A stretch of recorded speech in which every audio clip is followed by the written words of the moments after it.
Black Star Network is here. I'm real revolutionary right now. Black power. Support this man, Black media. He makes sure that our stories are told. Thank you for being the voice of Black America, Roland. Stay black. I love y'all. All momentum we have now, we have to keep this going. The video looks phenomenal. See, this difference between Black Star Network and Black-owned media and something like CNN. You can't be Black-owned media and be scared. It's time to be smart. Bring your eyeballs home. You dig?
Today is Thursday, April 27, 2023. Coming up on Roland Martin Unfiltered, streaming live on the Black Star Network from Houston, Texas.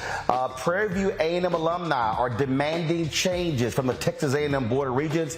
They say they even want to look into leaving from under that university arm. They also want access to that billion-dollar permanent university fund that is a domain of the University of Texas and Texas A&M. We live streamed the news conference today, and we'll show you some of what took place at the news conference on the campus of Prairie View A&M University. Also, folks, we've lost another ancestor. The people's lawyer, Alton Maddox, has passed away. We'll talk about his impact as a lawyer in New York and other parts of the country. Also on today's show, the state of Illinois, they're closing a black all-male charter school. We'll tell you about the controversy surrounding urban prep and what is the future for that school that has had such success but now is facing shutting down. And we continue our day 3 paying tribute to Harry Belafonte. We'll talk with two gentlemen who knew him very well. Longtime friend, Pastor Michael Pfleger of St. Sabina Catholic Church in Chicago, and also in Chicago, Nation of Islam minister Louis Farrakhan. Folks, and today's my 34th Alpha-versary, and it's the birthday of my Alpha brother, Dr. Greg Carr. It is time to bring the funk on Roland Martin Unfiltered on the Black Star Network. Let's go. He's got it. Whatever the miss, he's on it. Whatever it is, he's got the scoop, the fact, the find. And when it breaks, he's right on time and it's rolling.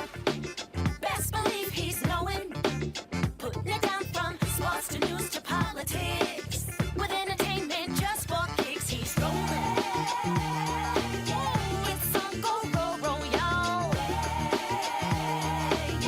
It's Roland Martin, yeah. Rolling with Roland now. He's funk, he's fresh, he's real, the best, you know he's Roland Martin now.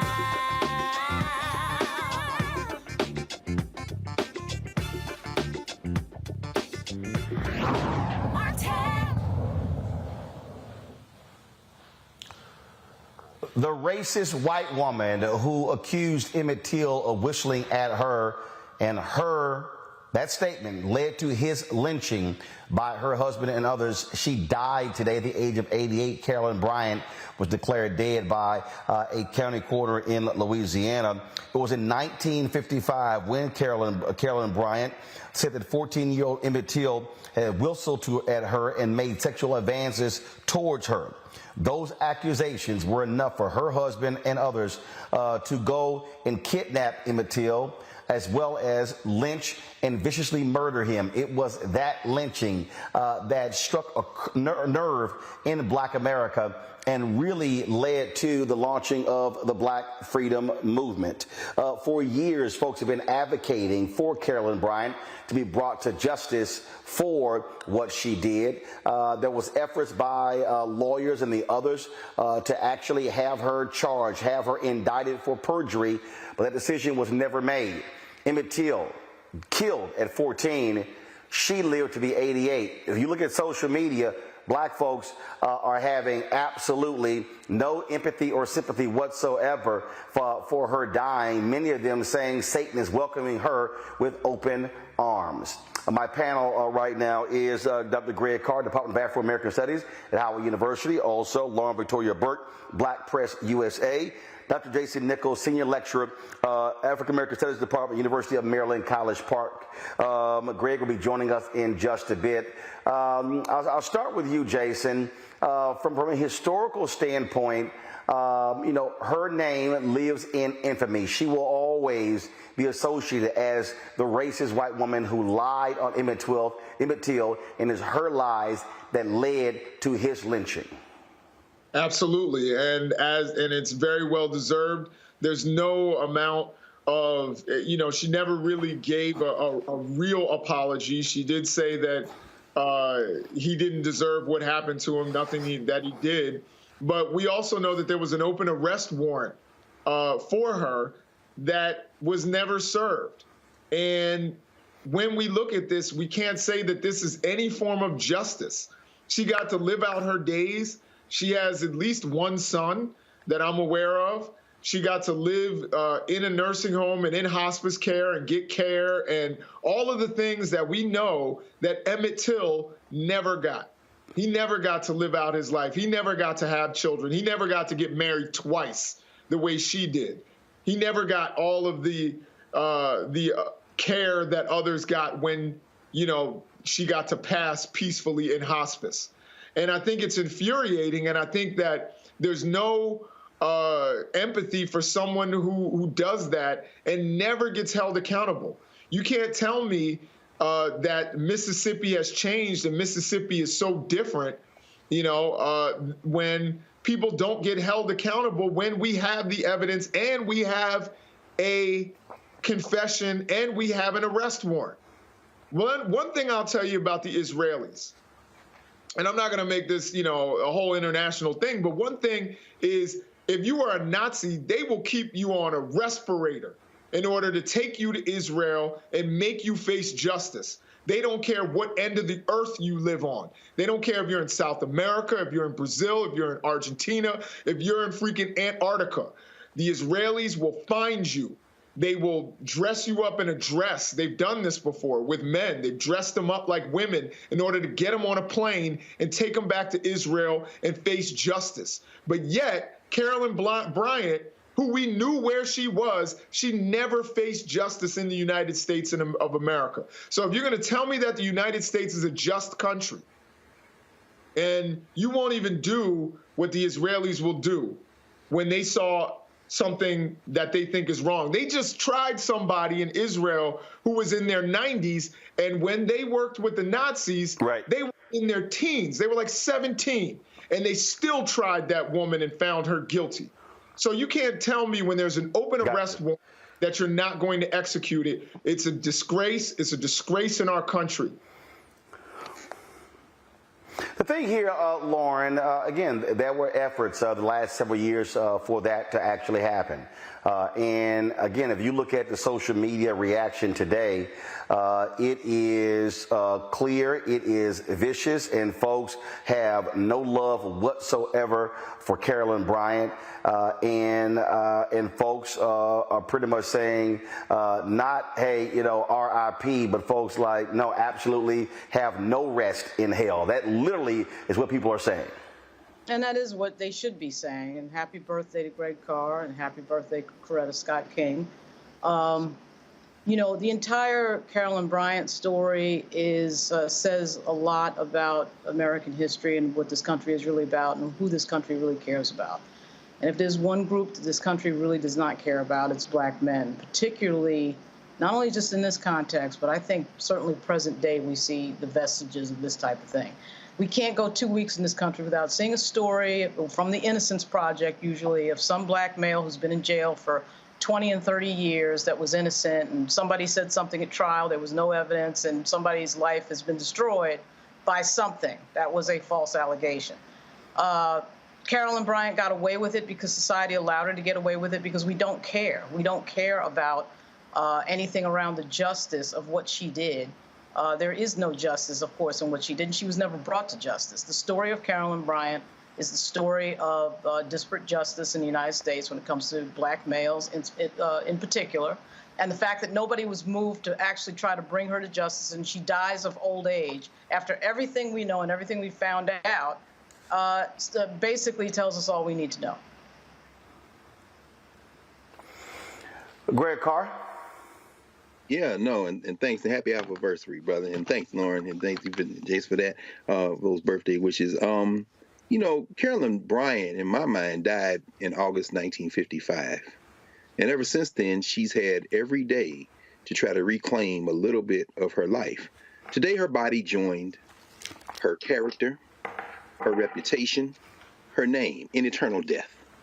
I have been thoroughly enjoying our people on social media. And the old Miss is dead.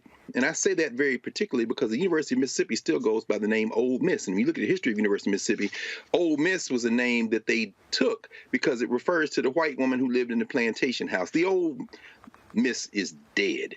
The New York Times and others keep referring to her as a former beauty queen. She is a beautiful example of white supremacy. And since we are in a criminal enterprise called United States of America, and as far as I'm concerned, there is and there will never be a we referring to us in the United States, it's very clear that she was protected by the United States, the federal government. She was protected by the media that Roy Bryant and his half-brother J.W. Milan sold their story to after they were acquitted. She was protected by the state of Mississippi. She was protected by Dr. Timothy Tyson, who took her confession and sat on it until he could write his book, The Blood of Emmett Till, a book that I have, but not that I bought, because I would not spend one penny on an academic that held that for 10 years. The old miss is dead.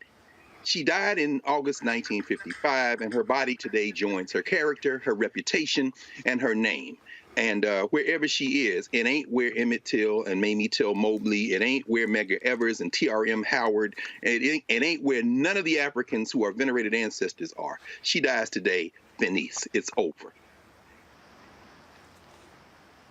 Folks, going to a break. We come back. We'll talk about the passing of the people's lawyer, Alton Maddox, in the Bronx. We'll also share with you Prairie View A&M Alumni University demanding changes from the Texas A&M University system when it comes to the governance of Prairie View, including access to the Permanent University Fund, which is a multi-billion-dollar fund in the state of Texas that funds the largest two institutions, higher learning. They also say that they want to see finally a Prairie View A&M graduate as a member of the Texas A&M Board of Regents. We'll have that for you. Also, we'll talk with the leaders of Urban Prep in Chicago. It has gained a lot of attention over the years for sending 100% of the graduates to college, what they've done with young black boys there in Chicago, but they're now about to shut down. It is a significant fall from grace. We'll tell you exactly what is going to happen next with Urban Prep. And also, I got a few words to say about fraternities, sororities, and hazing. Yeah.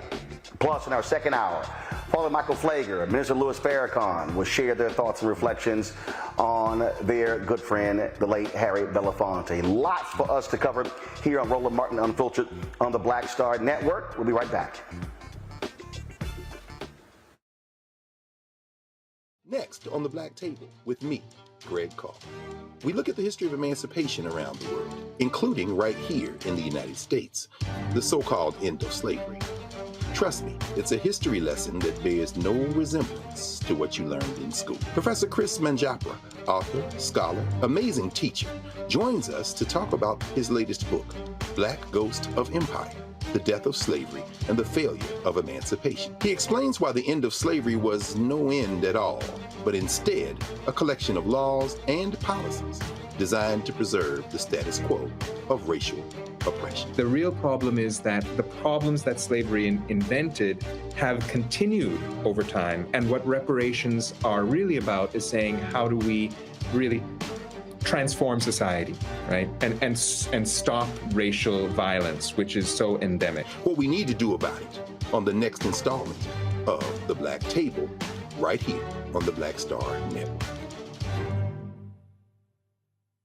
Black Star Network is here. Oh, no punch! I'm real revolutionary right now. Thank you for being the voice of Black America. All momentum we have now, we have to keep this going. The video looks phenomenal. See, there's a difference between Black Star Network and black-owned media and something like CNN. You can't be black-owned media and be scared. It's time to be smart. Bring your eyeballs home. You dig? I'm Bill Duke. This is Diala Riddle. What's up, y'all? I'm Will Packer. I'm Chrisette Michelle. Hi, I'm Chaley Rose, and you're watching Roland Martin Unfiltered.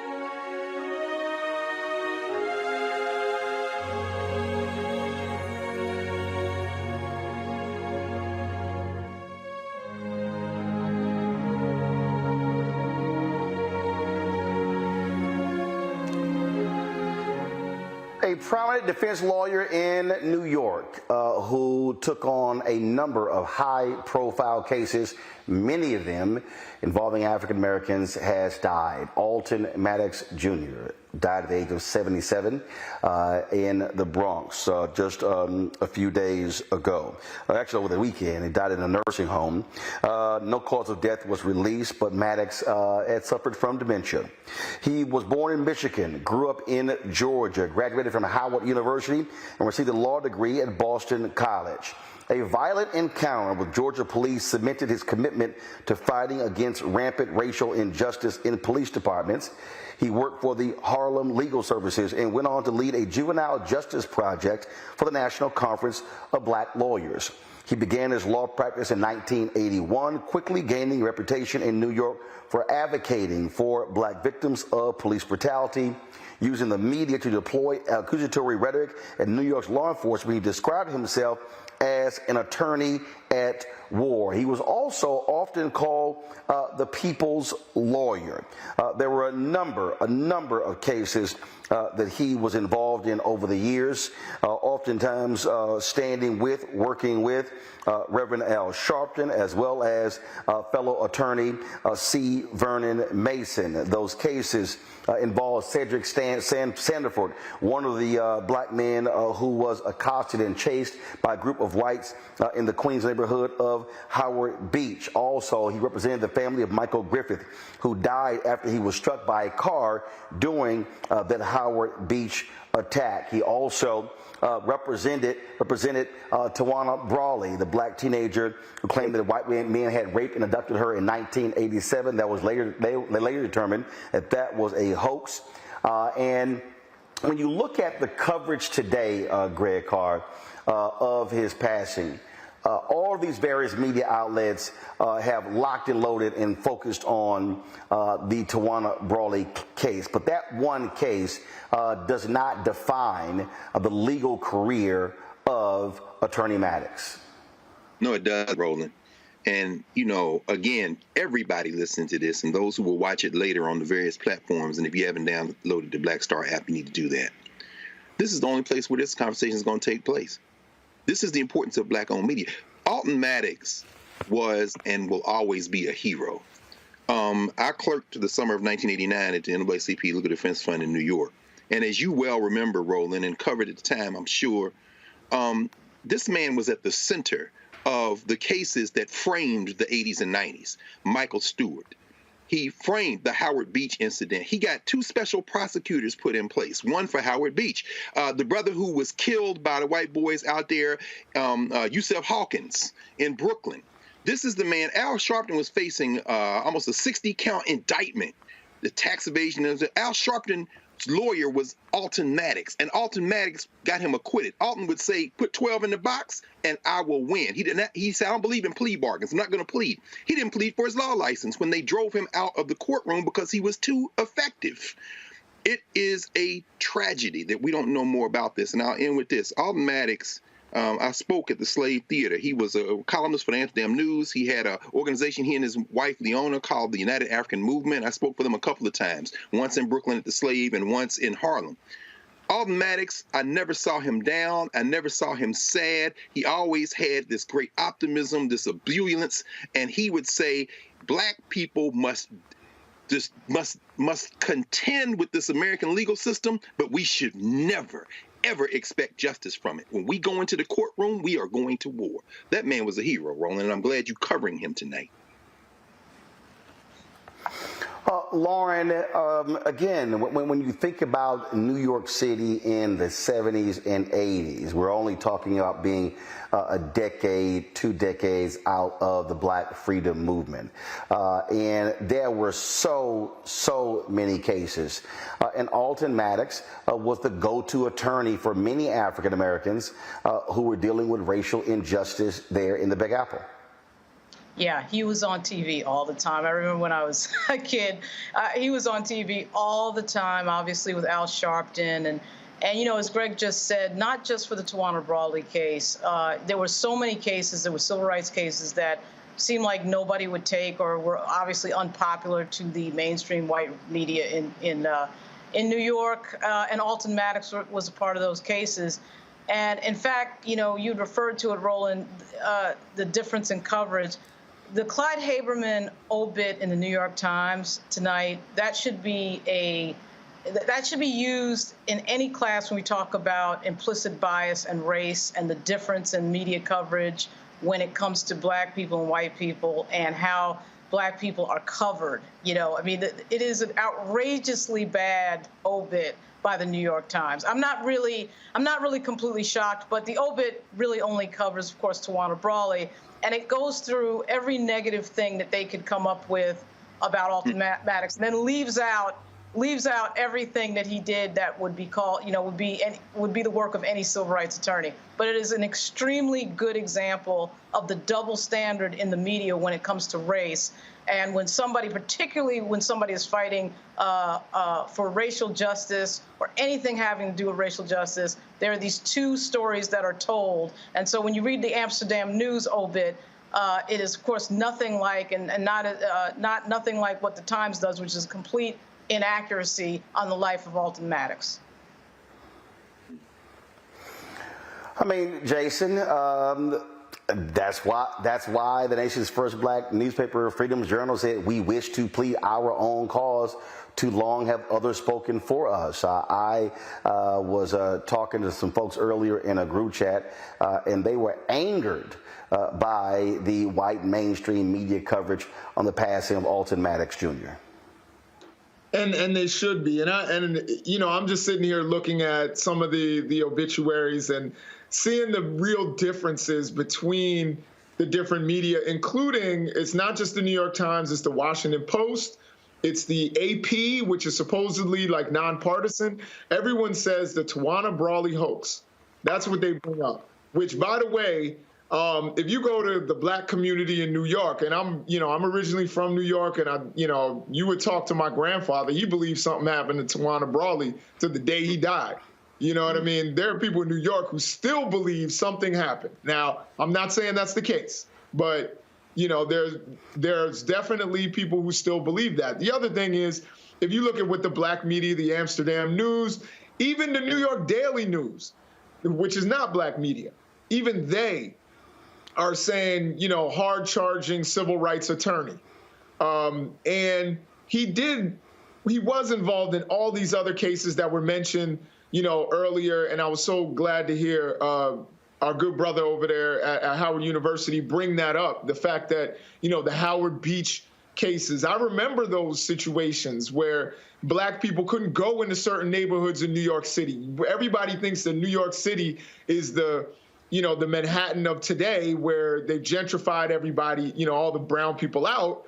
So all of a sudden, you have this, and that it's, the 42nd Street of today and all of that, and everybody kind of gets along. And that's not that that's the case even today, but, there were certain neighborhoods you couldn't go into Bensonhurst. When I was young, you couldn't get on the wrong train and end up in Bensonhurst and walk up that train platform. You couldn't get off in Howard Beach or certain parts of Queens, the parts of Queens where our former president comes from. You couldn't do that. And I wonder if, because there's the E. Jean Carroll case going on where they say that Donald Trump actually is a rapist. I'm not accusing him. Maybe he is, maybe he isn't. But I wonder if any obituary in the country is going to say, accused rapist Donald Trump dies. Are they going to say that? I doubt it. Because they're going to talk about, or a person who was behind an insurrection at the Capitol, Donald Trump dies. I don't think they're going to say that.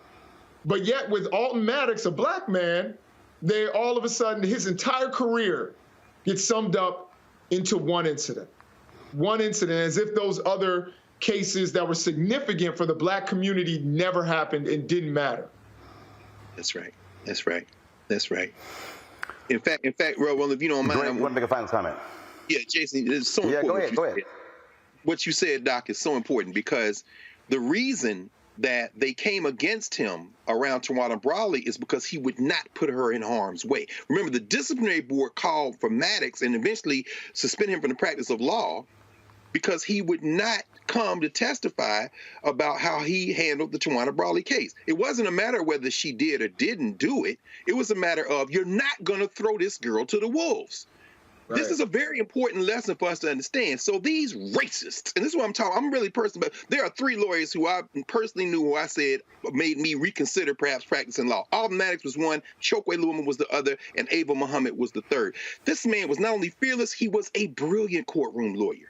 Every obituary that drags him reveals the lack of character and the worthlessness of the white media. You shouldn't have the honor of putting Alton Maddox's name in your mouth. This is why this network is important. And if you don't know the name Alton Maddox, if you know Ben Crump, you better know Alton Maddox. Facts. Alton Maddox Jr. passed away at the age of 77 years old. And we'll certainly provide for you information once we get it with regards to funeral arrangements. And as Lauren said, if you want to check out a proper obituary on his life and career, go to the Amsterdam News, black newspaper, the Amsterdam News. All right, folks, got to go to a break. We come back. We'll talk about Urban Prep, a school for black boys in Chicago. It's had huge success. Why are they closing their doors? We'll talk with the leader of that campus next on Roland Martin Unfiltered on the Black Star Network. When you talk about blackness and what happens in black culture, we're about covering these things that matter to us, speaking to our issues and concerns. This is a genuine people-powered movement. There's a lot of stuff that we're not getting. You get it, and you spread the word. We wish to plead our own cause.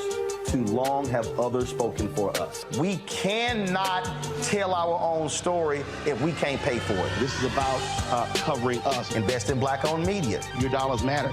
We don't have to keep asking them to cover our stuff. So please support us in what we do, folks. We want to hit 2,000 people, $50 this month, raise $100,000. We're behind $100,000, so we want to hit that. Y'all money makes this possible. Check some money orders. Go to P.O. Box 57196, Washington, D.C. 20037-0196. The Cash App is $RM Unfiltered. PayPal is R Martin Unfiltered. Venmo is RM Unfiltered. Zelle is Roland at RolandSMartin.com. Hi, I'm Dr. Jackie Hood Martin, and I have a question for you. Ever feel as if your life is teetering and the weight and pressure of the world is consistently on your shoulders? Well, let me tell you, living a balanced life isn't easy. Join me each Tuesday on Black Star Network for A Balanced Life with Dr. Jackie. We'll laugh together, cry together, pull ourselves together, and cheer each other on. So join me for new shows each Tuesday on Black Star Network, A Balanced Life with Dr. Jackie.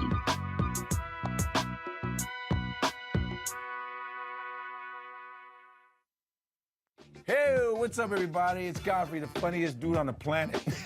And you're watching Roland Martin Unfiltered. Ow.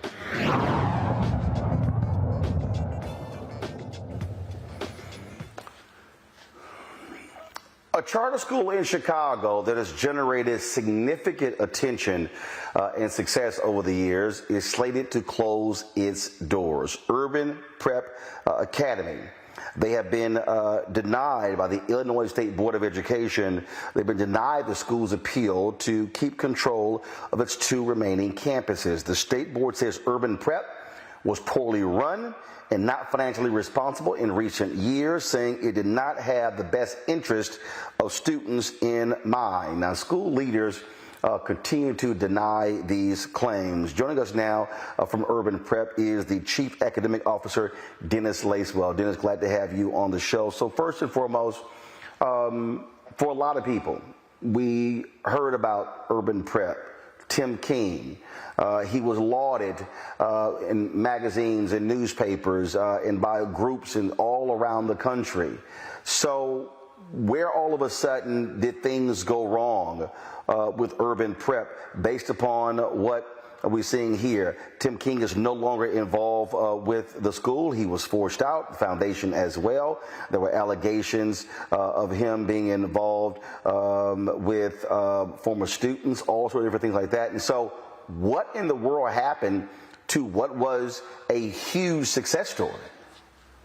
Yeah. Thank you for this time to get the record straight. Unfortunately, there's been a lot of misinformation out there regarding urban prep and our success for almost 20 years now, where we've had 14 consecutive years of our graduates being accepted to four-year colleges. Well, it started in January 2022. We actually received a formal letter from CPS stating they were pleased that our financial metrics, we met all the financial metrics, that we were doing very well. But then 2 weeks later, received a memo referencing past financial challenges. I know you worked in Chicago for some time, but when Governor Rauner was the governor of Illinois, there was no state budget for 2 years. During those 2 years, the Chicago Public Schools decided to cut the budget in the middle of the year twice. And instead of other schools that cut programming, fired teachers, Urban Prep, we did not do that because we wanted to make sure we provided those services, experiences, and opportunities for our young men. So we took out loans. We, used credit cards to close that gap.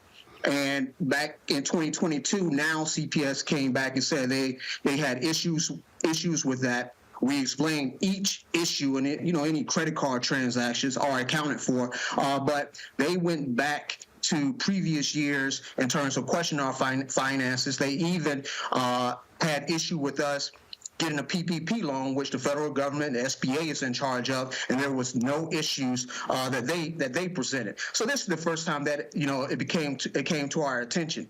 And as you referenced, we had a 29-year-old man who made an allegation on Facebook, and he just stated verbal abuse on Facebook, and then CPS started digging into that. And then they made allegations against our former CEO. But there were 3 independent investigations, 2 by DCFS, who's in charge of such issues, came back unfounded. And then we hired an independent investigator, and they found that there's nothing substantiated and unfounded. It was only CPS who claimed that these allegations were true. And so this is the stem of all of these issues. But last Tuesday, we filed a lawsuit against CPS because in Chicago and Illinois, the state legislature passed a law in December 2021 that there should be no school closings until 2025 when there's an elected school board. If you remember, in 2013, Chicago closed about 50 schools in Black and brown communities, and this caused a huge problem. So state legislator made a law that stated that until there's an elected school board, there should be no school closings. So we have a pretrial hearing next week where we feel very confident, and we hope that this case definitely will get heard. It will be some time, but we've also filed a restraining order against CPS for taking this action to close our schools. So right now, is the school still open? Yes, there's no impact on any of our schools or anything through June 30th. As a matter of fact, I have my Winston-Salem State University I'm a graduate of. We had our 14th annual signing day downtown in Daly Plaza. So we had all our students there, and similar to what you see with 5-star athletes, we had each of our students come up to the microphone and announce where they were going to college, and then they donned that hat. And so if you check our website, you can see those visuals and images, and we challenged the city and the media who a couple weeks ago broadcast across the world where we had a lot of Black youths and Black boys downtown, being unproductive. That was broadcast everywhere. But we challenge everyone to broadcast this event we had today, where we had hundreds of young Black men celebrating their brothers who were announcing to the world the 4-year colleges they were going to. Questions from my panel. Lauren Burke, you're first. How many students graduate generally every year at Urban Prep? If you count all our campuses, a little over 100. We've had 2,200 over the past 17 years. Fortunately, we've felt the impact of the decline in enrollment in Chicago public schools, as unfortunately Black families are leaving the city of Chicago. So we felt that impact. But this year we have 100 seniors. Thank you. Jason. So you have a new mayor-elect in the city of Chicago. He has an education background. Is there any hope that he will intervene on your behalf in order to keep your doors open and keep the success of your young black male students going and for the next 14 years? Yes. Thank you for that question. As you may or may not know, in Chicago, currently the mayor is in charge of the schools. They appoint the board members and the superintendent. And with Lori Lightfoot leaving office, we're hoping that Mayor-elect Brandon Johnson will step in. Some people have concern because we know he was funded by the CTU, and CTU, Chicago Teachers Union, haven't been friendly to charter schools. But our teachers are unionized. We hope that he's willing to step in, because we agree with the statement he made about those events that happened a couple weeks, that we should not demonize our young people, particularly when their communities have been starved of opportunities. And Urban Prep, for almost 20 years, have fed the community, and particularly black boys with experiences, opportunities for them. So we're looking to get a meeting with him.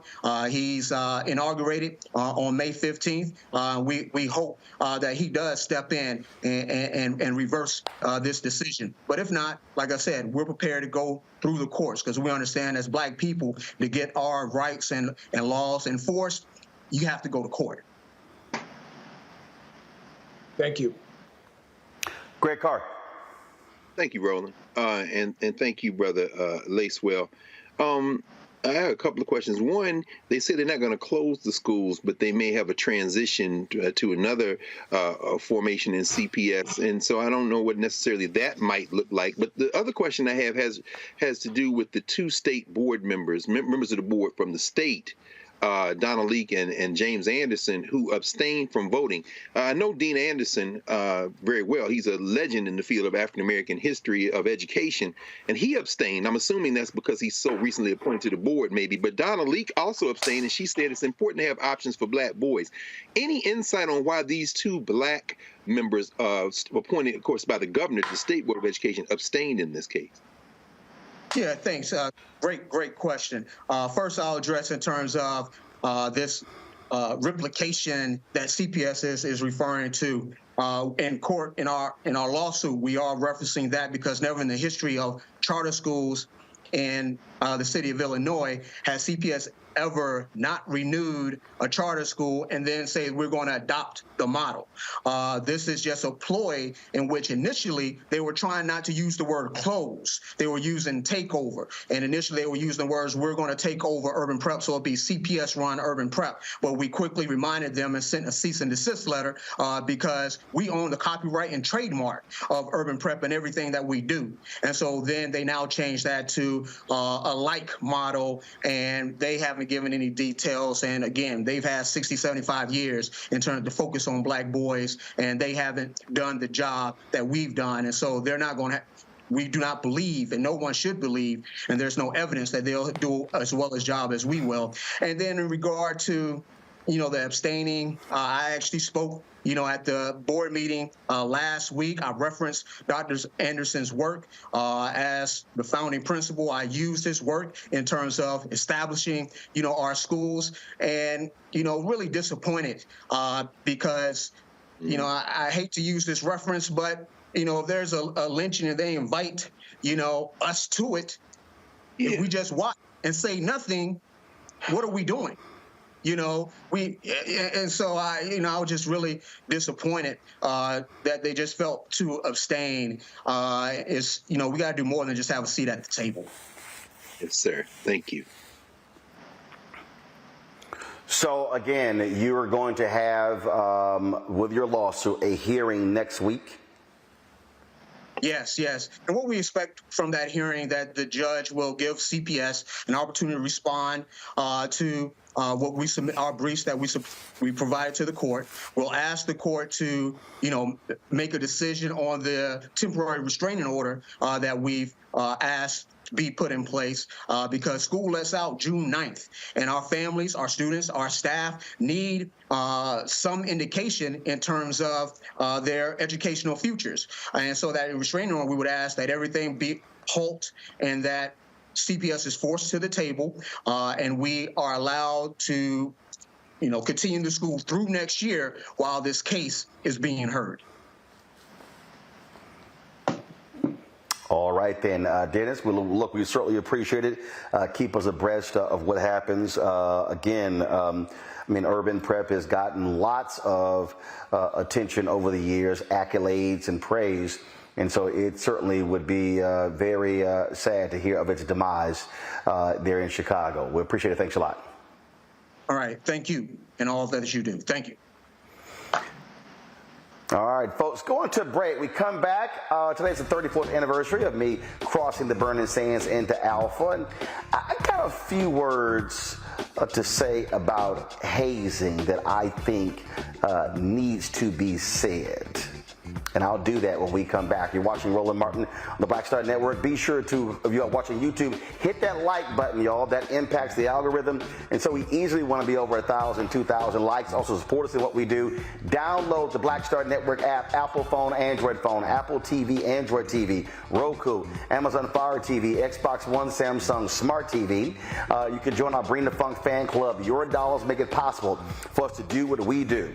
And so send your check and money orders to P.O. Box 57196, Washington, D.C., 20037-0196.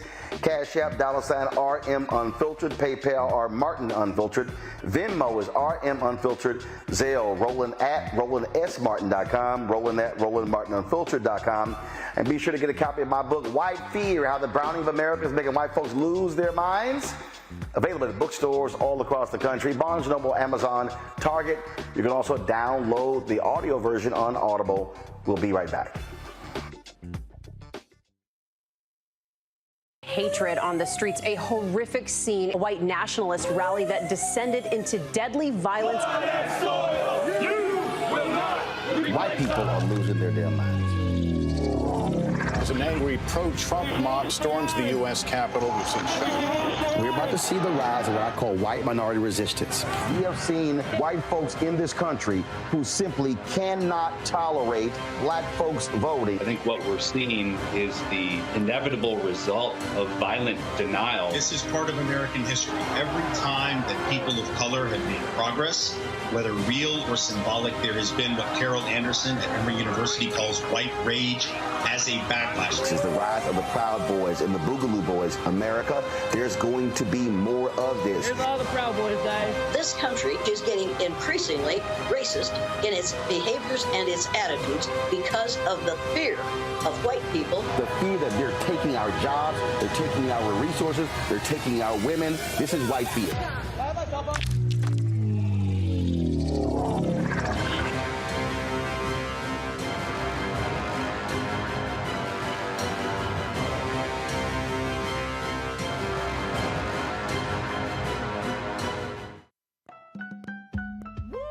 We're all impacted by the culture, whether we know it or not. From politics to music and entertainment, it's a huge part of our lives, and we're going to talk about it every day right here on The Culture with me, Faraji Muhammad, only on the Black Star Network.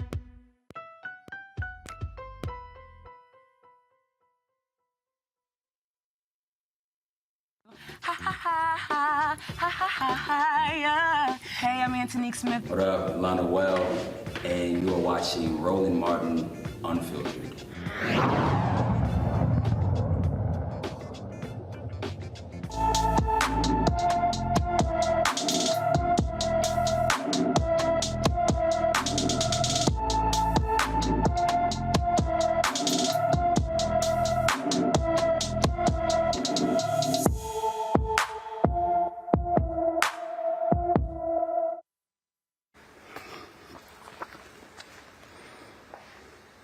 All right, folks, in today's Black and Missing, we have Guinevere Smith.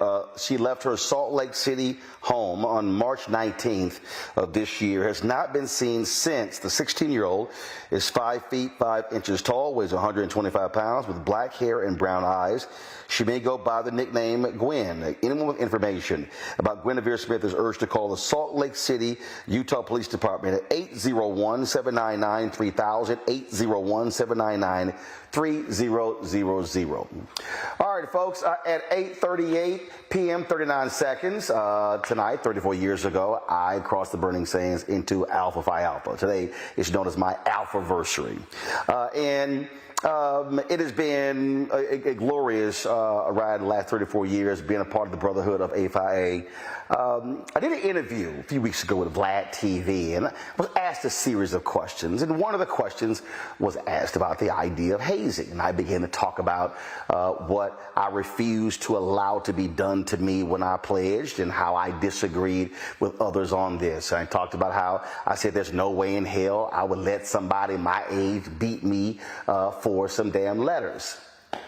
And so I've gotten emails and phone calls from different folk, and I've seen other folks post excerpts of what I had to say on various platforms, folks saying, oh, you're a paper alpha.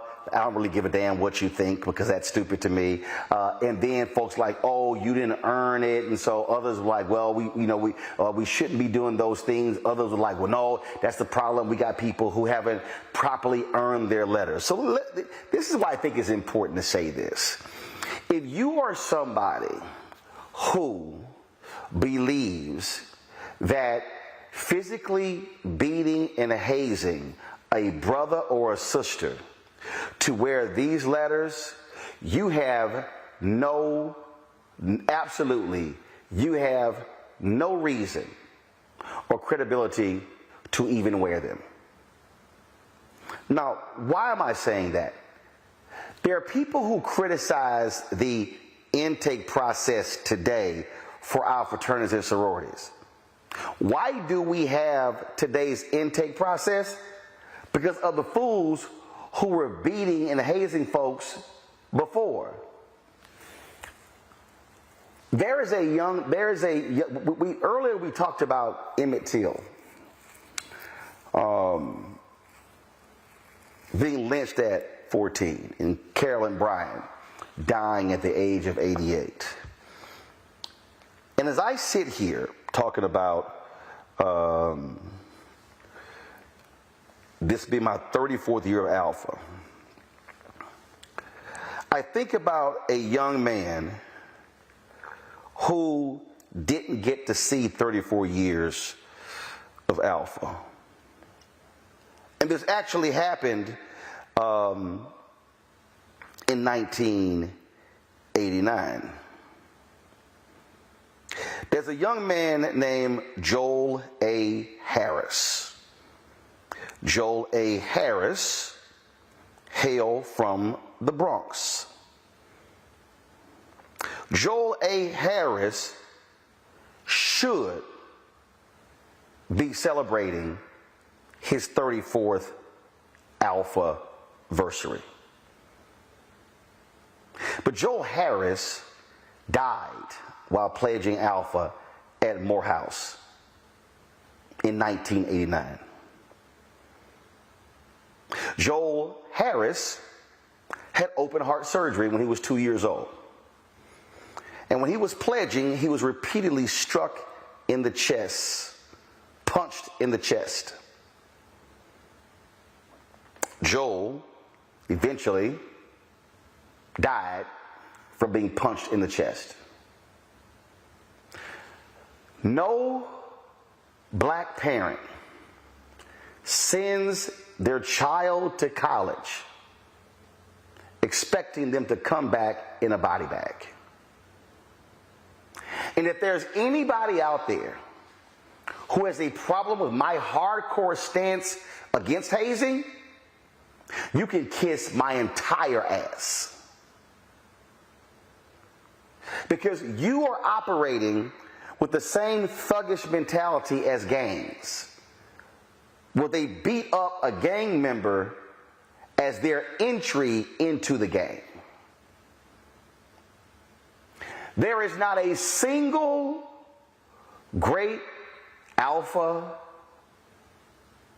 or member of any other fraternity or sorority that became great because of how they were pledged.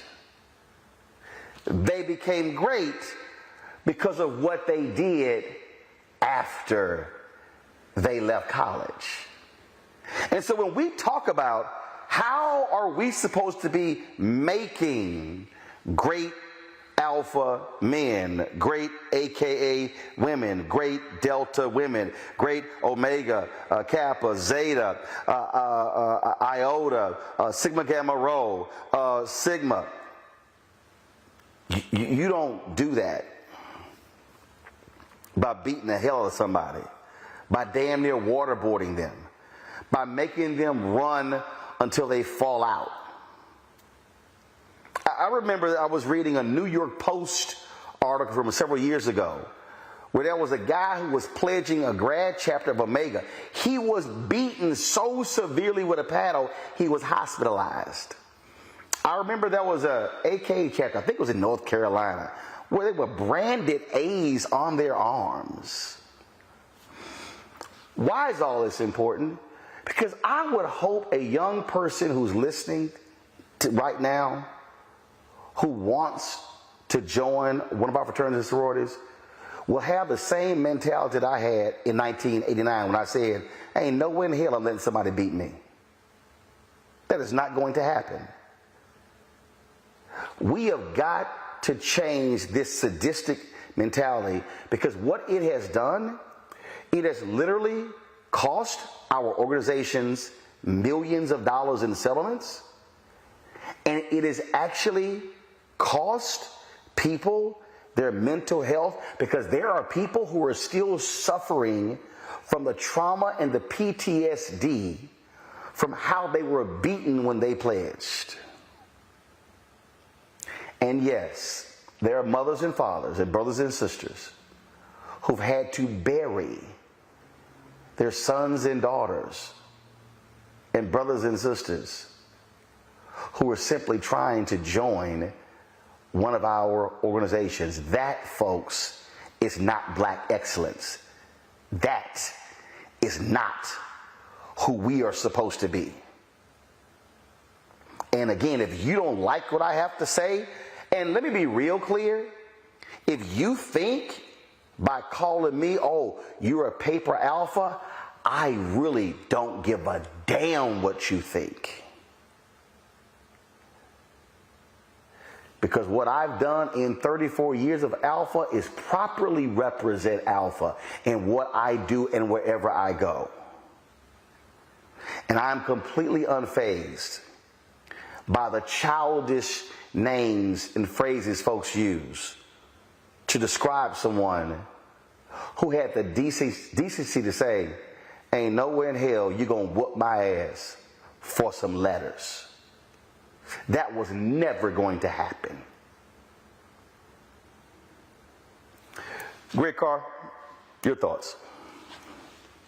Well, brother, I don't think anybody can justify violence. And those of us who have pledged, certainly at 58, I suppose, to this younger generation, we went through the dark ages, so to speak. But to the people who were before me, I think about one of my Jegnas, Nate Norman, who pledged Alpha at Ball State. And he said, we pledged a whole year. And if I thought 1985, when I was 19, was bad, and I say all that to say this: I joined Alpha Phi Alpha because I was in the marching band in Tennessee State. We went up one afternoon to go look at the fraternity books because my friend wanted to be a Sigma, and I didn't know anything. I'm first in my family to go to college. And so they're looking at the Sigma book, and I saw the Alpha book, and I said, let me see that one. And then when I saw Martin Luther King and Paul Robeson and Duke Ellington and W.B. Du Bois, you name it, I said, Jeff Jones, I said, now, can you be in more than one? And they were like, no. I said, well, all the people we look up to are in this book. So why would I want to be in any of them other ones? That's how I made my choice. At 19 years old, I'm not proud of some of the things I submitted to in order to get into Alpha Phi Alpha. And if I had to do it today, I wouldn't do it the same way. But as you said, Roland, when I got to law school, that's when those waves of cases, people drowning, and brother, you mentioned in '89, and at the law school, of course, we had access to Lexis and Westlaw. We were looking up the cases, and you began to see this wave of brutality now exposed to the world. But I'm gonna tell you right now, if you don't think the white fraternities were doing it, let me tell you all, compared to what black people were doing, the physical violence, and this isn't an excuse, I don't bemoan physical violence.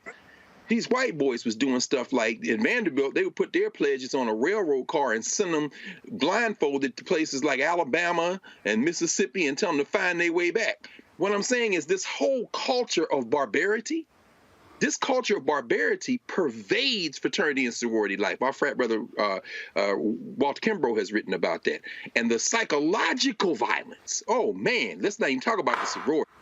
I'm not even talking about physical violence, and I'm saying it persists to this day. Young people, particularly at these HBCUs and other places around the Divine Nine, y'all stop putting this psychological warfare on these other young people, because I'm telling you, Roland, it's going on today, and it isn't physical now as much as it is emotional and psychological, and it isn't just the Divine Nine. It's everybody with Greek letters, and it has to stop. I just think it's pure idiotic. Lauren, and then Jason. Lauren.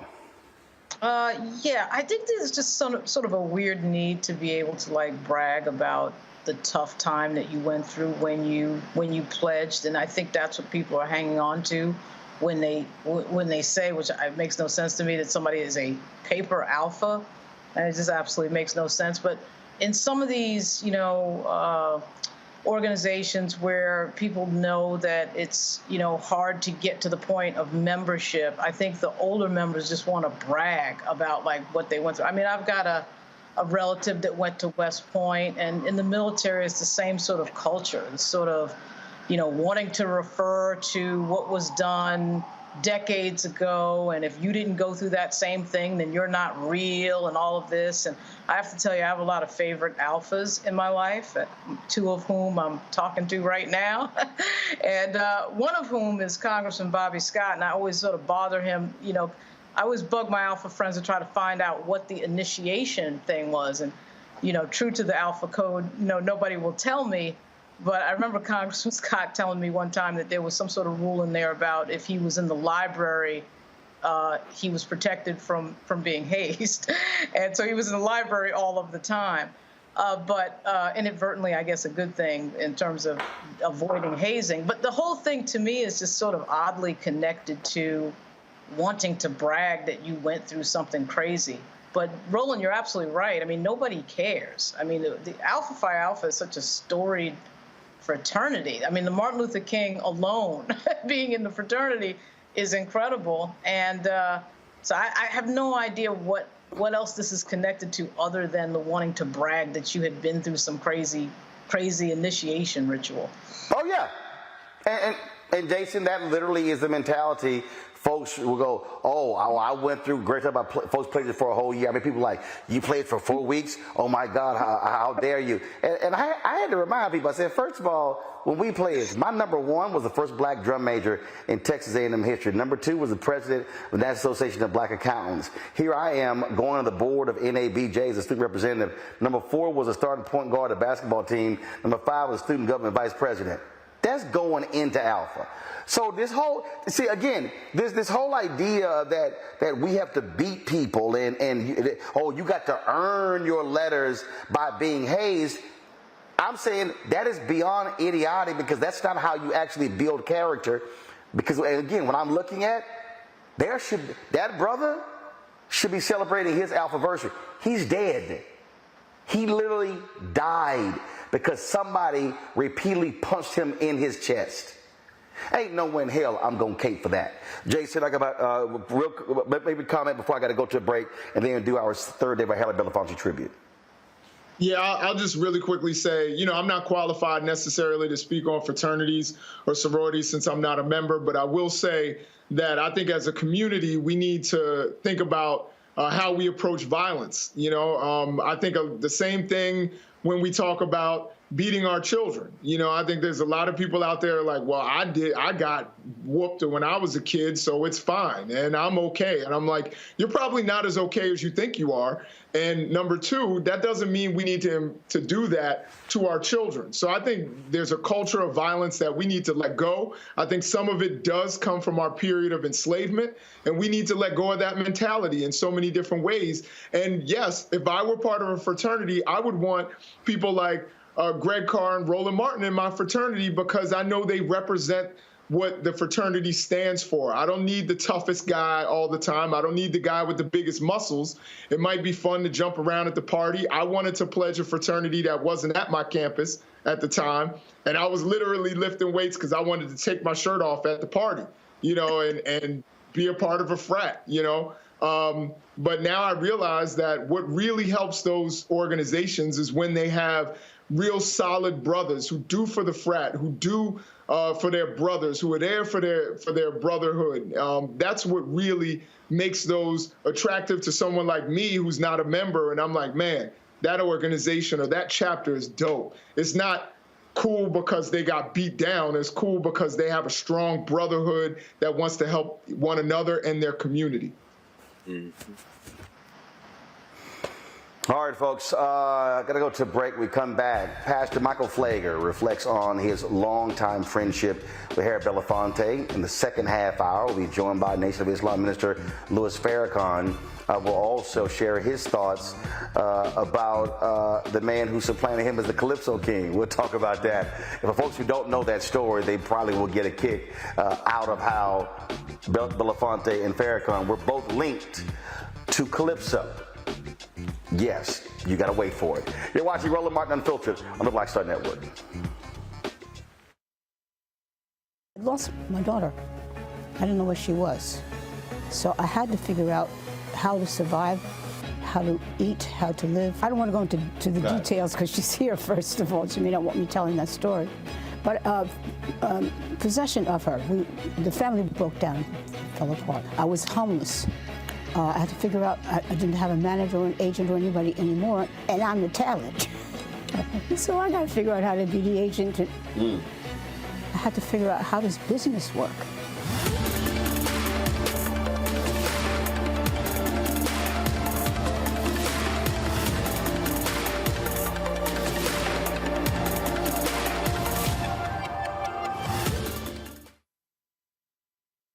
On the next Get Wealthy with me, Deborah Owens, America's Wealth Coach, Dexter Jenkins is a faith-based financial mentor with more than 20 years in the financial services industry.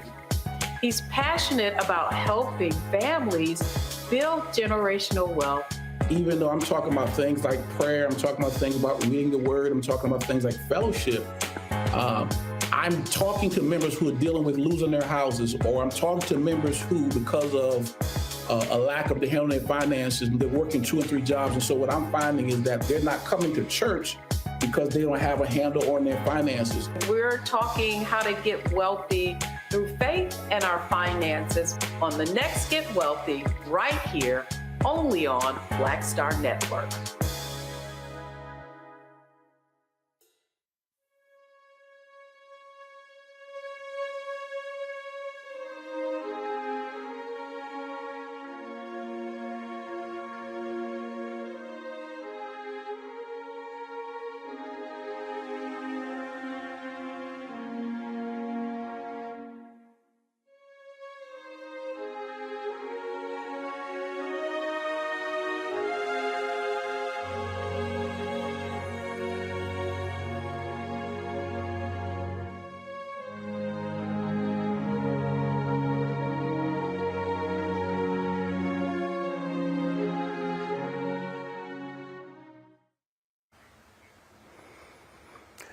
Ever since Harry Belafonte passed away on Tuesday morning at the age of 96, many folks, and us included, have been reflecting on his life and legacy. So many things this man packed into 96 years, not just in the United States, but all across the world.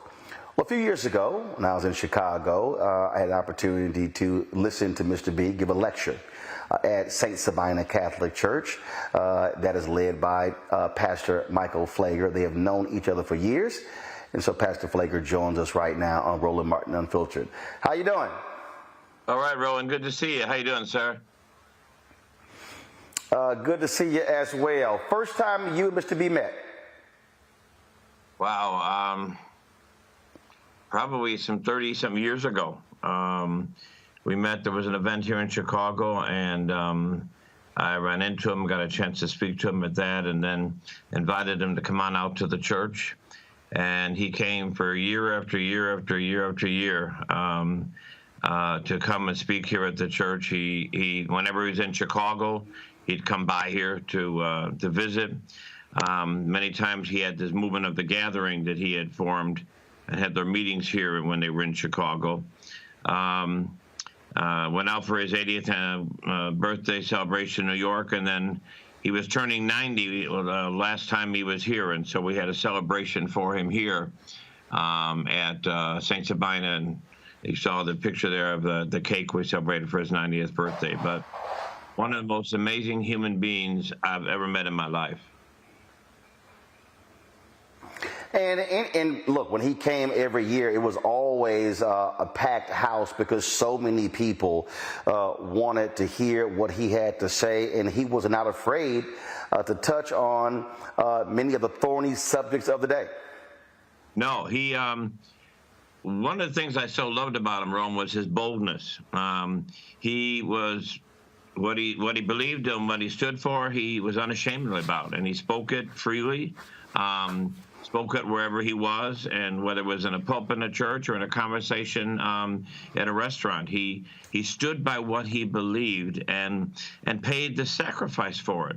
I remember here it is on Coretta Scott King's birthday. I remember her at her funeral.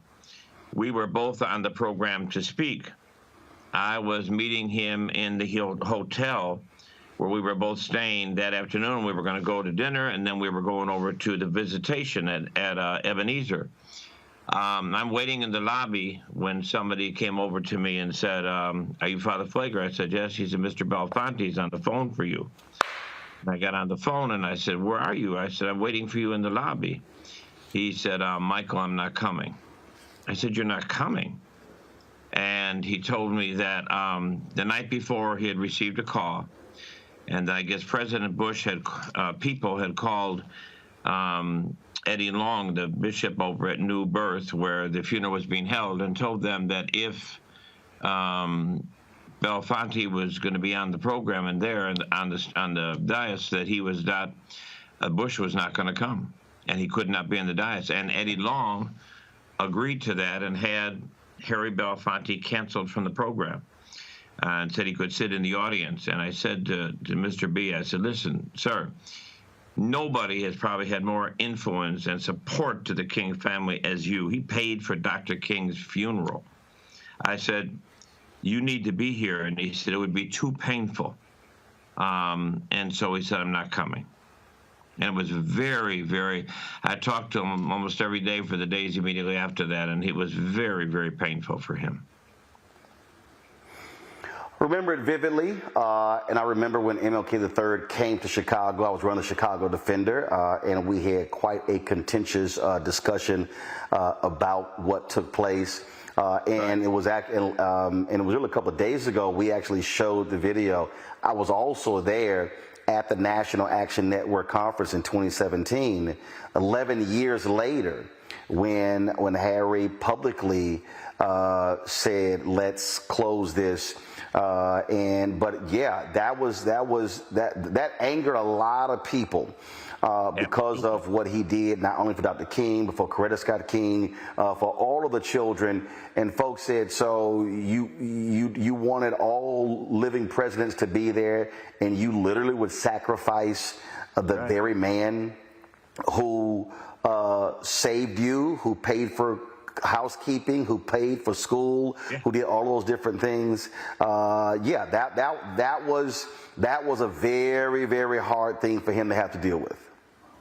Yeah, I think he was angry about, but what I saw time and time again was his hurt.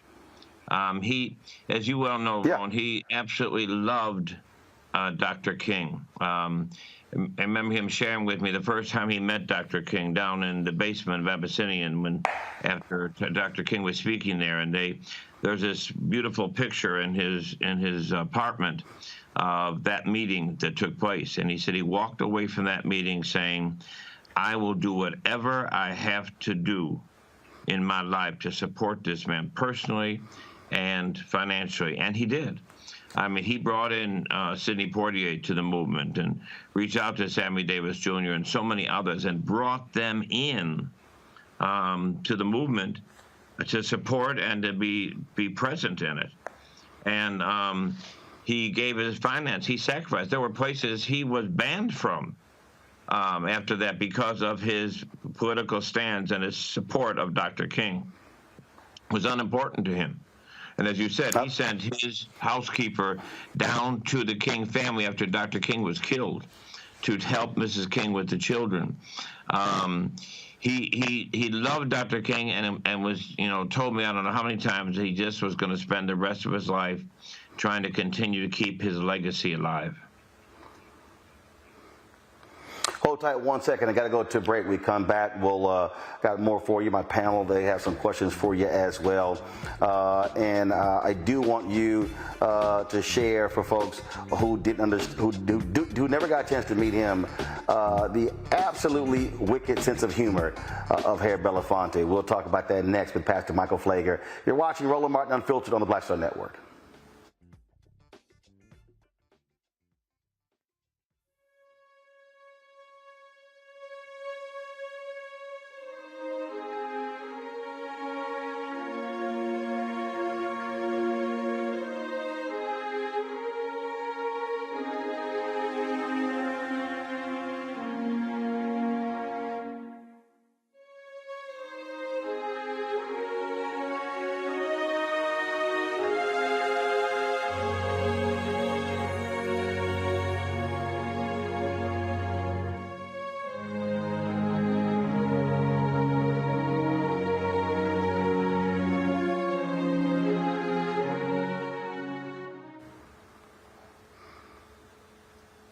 When you talk about blackness and what happens in black culture, we're about covering these things that matter to us, speaking to our issues and concerns. This is a genuine people-powered movement. There's a lot of stuff that we're not getting. You get it, and you spread the word. We wish to plead our own cause.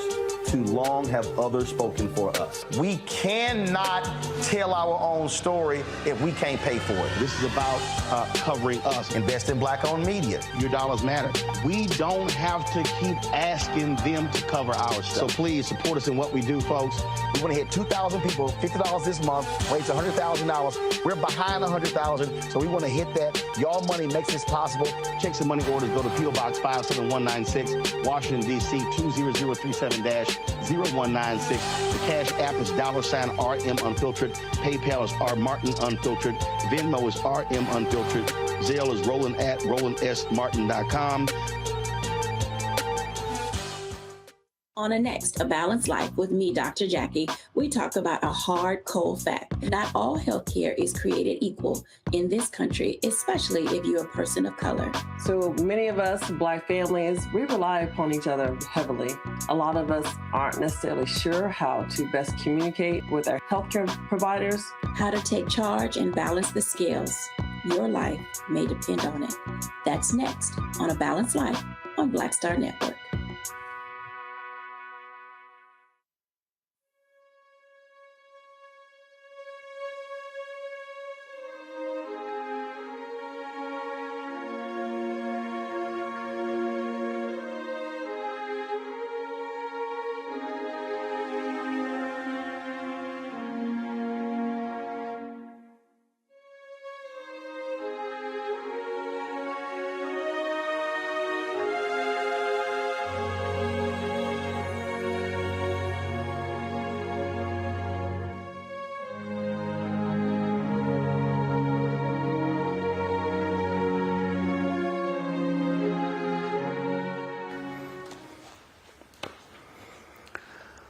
We're chatting with Pastor Michael Pfleger about his longtime friend, Harry Belafonte, who passed away at the age of 96 on Tuesday of this week. Father Pfleger, we talk about loyalty. He was in Chicago. This probably was either 2012 or 2013. I had this brouhaha with the folks at GLAAD who were upset with some tweets I made that they characterized something that what it wasn't. And he had heard about it. And he called me. And he said, he was told about this here, and he asked me about them, and I told him exactly what happened, and he said, understood. He said, if asked, he said, I will absolutely stand by you and be with you. He was someone who was loyal to people who he believed in. Absolutely. And I'm a testimony of that. When I went through that accusation a couple of years ago, he was one of the first people that reached out and said, what can I do for you? What do you need me to do? And I said, sir, just keep me in your prayer. He said, I stand with you 100%. And he said, and whatever you need me to do, let me know. And he was like that throughout his life and all the time that I've known him. You know, one thing, you know, Rowan, and as you know well, we're in a day with a lot of pop-up activists. Or pop up today, they're gone tomorrow. They're here for a minute, they disappear. Yep. This man was consistent all his life. I mean, he was an activist before he was a singer, and he used his career to use it to another, take it to another level, and support the fight for justice and freedom. And he was loyal to the people, he, like you say, that he believed in, and stood by them all the way to the end, and never walked away, never took the easy way out, but always standing, fighting, uncompromising.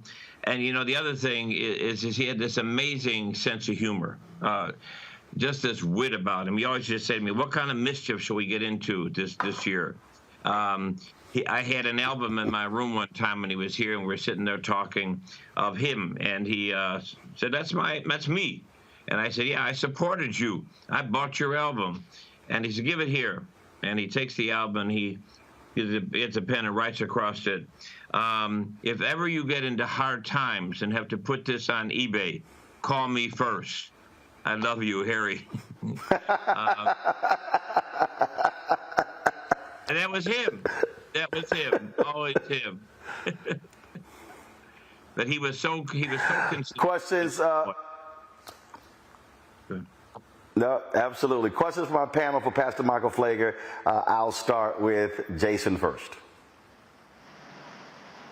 So first of all, it's an honor to meet you, Father Pfleger. I've always seen what you've done in the community over there in Chicago, and I've been an admirer for a long time. So it's an honor to meet you. Thank you. What do you believe would be Harry Belafonte's parting message? What do you think he would want to say to an increasingly divided world, particularly one on the basis of race and gender and sexual orientation? What do you think would be his message for the rest of us who are still here on planet Earth? Well, Jason, first of all, thank you for your comment. I spoke with him a few months ago on the phone. His wife, Pam, called me up one day, and she said, Harry woke up from a nap, and he said to get you on the phone. And we talked for some time. And one of the things that he was making very clear is that in the day in which we live, nobody can afford to be a bystander. Nobody can sit on the grandstands and watch what's going on. We had a moral obligation to stand up and to fight and to be vocal about what we see. He was very, very clear about Dr. King's message that that we begin to die the moment we're silent about things that matter. And he believed that everybody had a moral responsibility to fight, to bring back the moral consciousness, if you will, of this country. Thank you so much. Thank you. Lauren. Father Pfleger, Lauren Burke here. I see behind you a lot of photography, and it looks pretty interesting. I wondered if you had a favorite photo with Harry Belafonte or a favorite moment with Harry Belafonte that you could share with us. I'll tell you one. I haven't got the photo right here, but it was a photo of him. We were getting up to speak. This is the last time he was here for his 90th birthday, and we were getting up to he was getting up. I was bringing him to the podium, and he grabbed my arm, and he said, "If you let me fall, I'll bring you down with me." And I look at that photo all the time. It just reminded me that even in the moment getting up to speak, in the moments of in the midst of a program, he was the friend. He was the man who was serious and who was also had a great sense of humor and was just uncompromising in what he believed. Thank you. Greg Carr. Thank you, Roland, and thank you, Father Pfleger, for everything you've done over the years, what you continue to do. Thank you for always looking out for our Howard students when they've come out there for Alternative Spring Break Chicago. I think about young Melick Thomas and so many others that you've worked with over the years.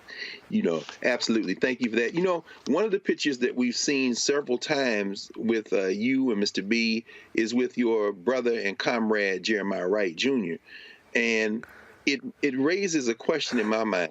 Something that, Roland, when you said, he packed all this life into 96 years and all this work, to use the word packed, I think is appropriate. And so my question to you is about Harry Belafonte's inexhaustible energy. It's a question I have of Baba Jeremiah when I talk with him. It's a question I want to ask you. Where does this inexhaustible energy come from?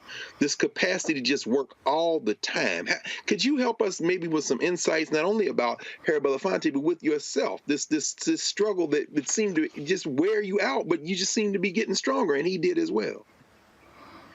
Well, I believe, I certainly know with my friend and my pastor Jeremiah, and I believe with Harry. Harry was the one that would often attend church a lot because he said he had actually stopped going, and he said, and Dr. King brought it back into it. And he used to say, "I'll come to your church." I remember when I was speaking out at Riverside in New York, he showed up out there out of surprise. But it was his faith. He was a deeply rooted man in faith, and I think that's the same thing with Jeremiah, same thing with me, is that, I read the end of the book. Justice wins, love wins, peace wins. And I always tell people, and Jeremiah and I joke about this often, that because of my faith, I'm a prisoner of hope.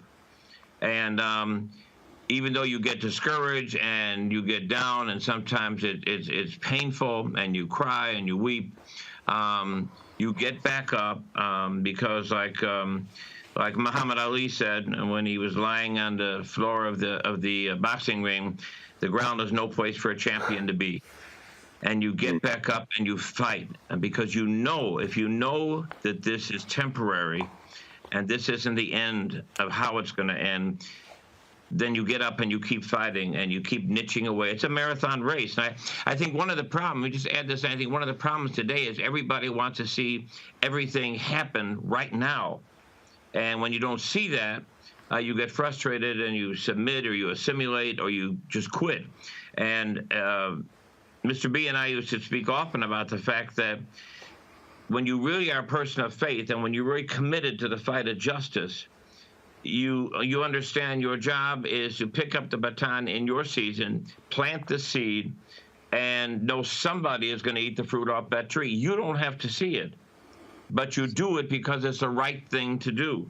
And Mr. B was one that always used to say, to me, we do what we do because it's right, not because it's convenient, not because there's going to be some reward from it, but you do it because it's right. And I just believe that, and I think Mr. B, and up until he's 96 years old, as well as Jeremiah still today, you get up and you fight because you know the end of this is a win. Yes, sir. Thank you. Thank you, sir. Pastor Michael Pfleger, always great to see you. Great to share with you. Your final takeaway before I go to break. Well, I think the last thing I really want to say, Rowan, is that Mr. B and I spoke about this often, that we have to raise up Harry Belafonte's. We have to raise up Rosa Parks. We have to raise up Martin King's. We have to stop waiting that somehow this is going to magically happen. It's going to happen because we all decide that we are going to take up that mantle. The best way we honor Harry Belafonte is to take up his mantle, and take up the fight. I agree 100%. Good to see you, my friend. Pastor Michael Pfleger, always good to see you. We'll connect next time I'm in Chicago. Yes, sir. Peace. All right, you take care. Folks, got to go to a break. We come back, we'll chat with Mr. Louis Farrakhan, who will share his thoughts and reflections about Harry Belafonte. Next on Roland Martin Unfiltered on the Black Star Network.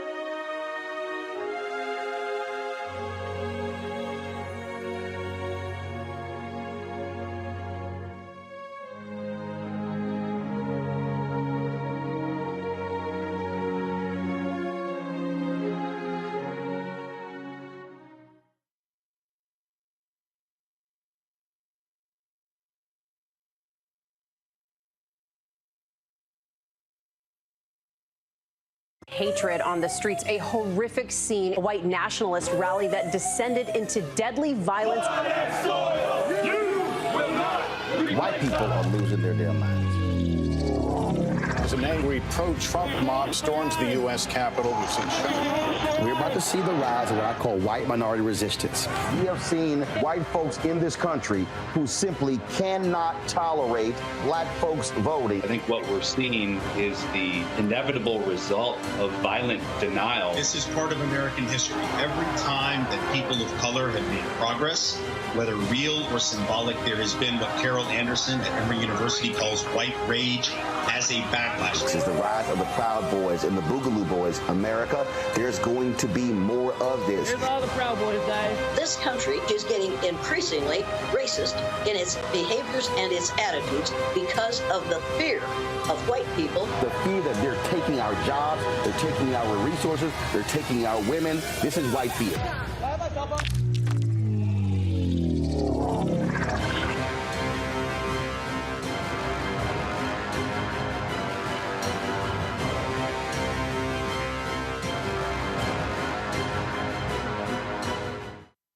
Next on the Black Table with me, Greg Carr. We look at the history of emancipation around the world, including right here in the United States, the so-called end of slavery.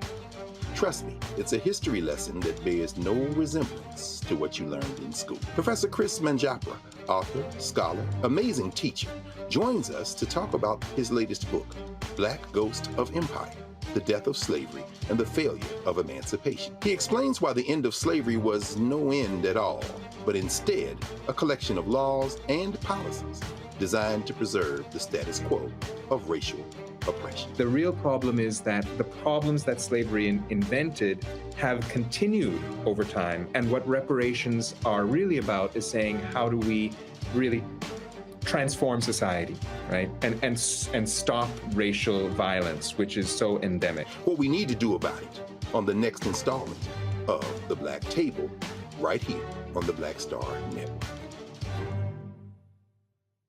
I lost my daughter. I didn't know where she was. So I had to figure out how to survive, how to eat, how to live. I don't want to go into the details because she's here, first of all. She may not want me telling that story. But possession of her, the family broke down, fell apart. I was homeless. I had to figure out, I didn't have a manager or an agent or anybody anymore, and I'm the talent. So I got to figure out how to be the agent. I had to figure out, how does business work?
So imagine you're Harry Belafonte and you are selling records all across the globe. You become the first artist to ever sell 1 million records for Deo, and people are loving your calypso music. And then people say, yeah, you all right. There's a guy in Boston who sings way better than you named Gene Walcott. Well, many people know him today as Mr. Louis Farrakhan. He joins us right now on Roland Martin Unfiltered on the Black Star Network. Minister, glad to have you back. So I started that way because literally people were just mesmerized by the voice of Harry Belafonte, but there were others where you grew up who said, oh, we got a guy who sings better than Harry. Well, I will not join that. I love Harry. I love his voice, and I love what he did for the music of the Caribbean that I loved so much. I was a young Calypsonian. I danced, I sang, and I sang ballads. And I heard of Harry Belafonte when I was 16 or 17 years of age, and I studied my brother.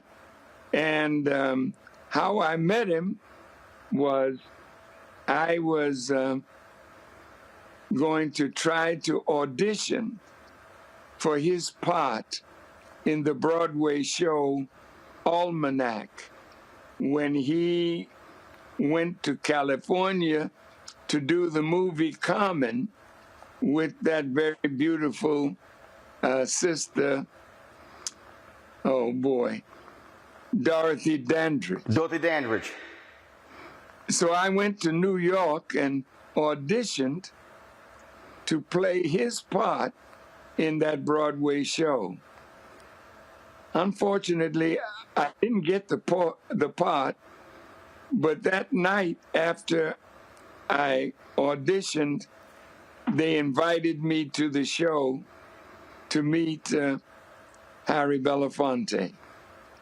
And we had a meeting after the show and talked a few nice words. But for me, Harry Belafonte is about the best of the Calypsonians because he made Calypso popular in the United States of America so that all Calypsonians, including myself, had a broader audience to sing for or dance for or play for. So I love that man very, very much, and I'm deeply saddened by his passing, but I know that all of us who live to the age of 96, we suffer from the ravages of time. And it's only a matter of time before time that brought us into the world, time will take every one of us out. So my brother is gone, but I celebrate that man as one of not just Calypso, but he was a man of supreme integrity, honesty, commitment. That's the Harry Belafonte that I know. And the last time I had a chance to talk with him, Brother Roland, was maybe a few months ago. I asked one of my helpers to get in touch with his daughter, Gina, that I might be able to say something to him. And I persisted, and finally, Harry Belafonte came on the phone and he said, Farrakhan, why are you desirous of talking with me? What is it? And I said, oh, Brother Harry, I just called to tell you how much I love you and how much I thank Almighty God for your mother and father who brought you into this world. And I thank God for the gift that he gave you that you have shared with millions. And I just was getting old, and I know you're a little older than I am. So before time took me or time took you, I just wanted you to know from the depth of my heart that I love me some Harry Belafonte. My wife loves and adores him, my children. And so we're a part of the fan club, if you will. But more than that, that man to me came from God. Only God gives life. Only God fashions life. And I can say this to you, Brother Roland, that you are fashioned by God, and that's why you can't be any different than what you are. You are a fighter using your gifts to make life better for those who would hear you, listen to you, and follow the counsel of you. And so Harry is that to me, and I shall miss him terribly. But thank you for having a program like this that Father Pfleger and I could be blessed to come on your show to talk about a man that both of us love. The moment I heard of his passing, I called Father Pfleger because it was Father Pfleger when I was on an operating table in 2007 for 14 hours, which gave me what they call a pelvic exoneration. Many thought that I had reached the end of my days. And Father Pfleger brought my idol, so to speak, to the hotel, to the hospital to greet me. And from there, we've had many, many wonderful conversations. Going to a break. We come back more with Mr. Louis Farrakhan. Day 3 remembrance of Harry Belafonte, folks, who passed away on Tuesday at the age of 96. You're watching Roland Martin Unfiltered on the Black Star Network.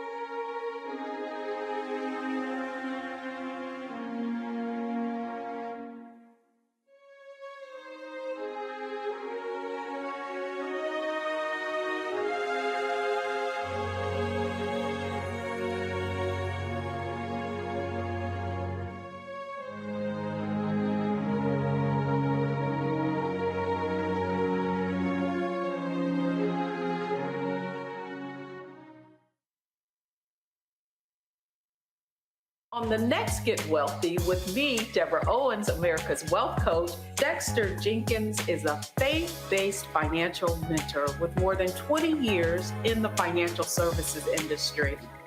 He's passionate about helping families build generational wealth.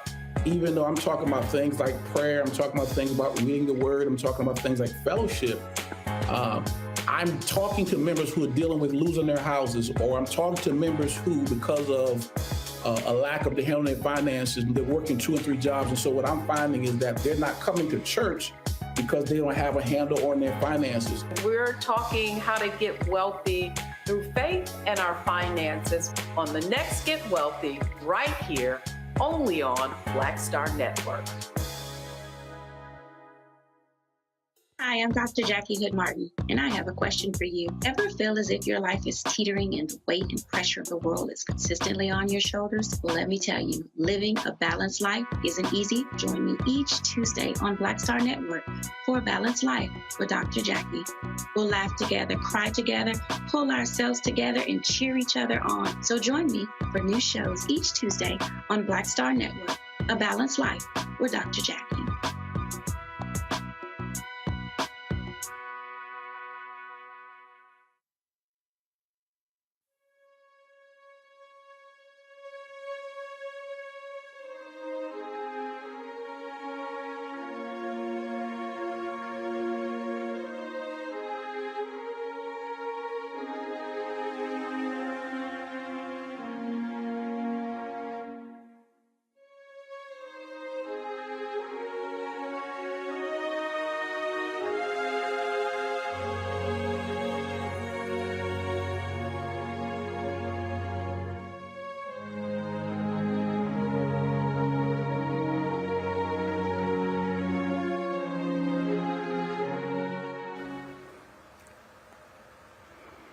Welcome back. We continue our conversation with Minister Louis Farrakhan with regards to the passing of Harry Belafonte.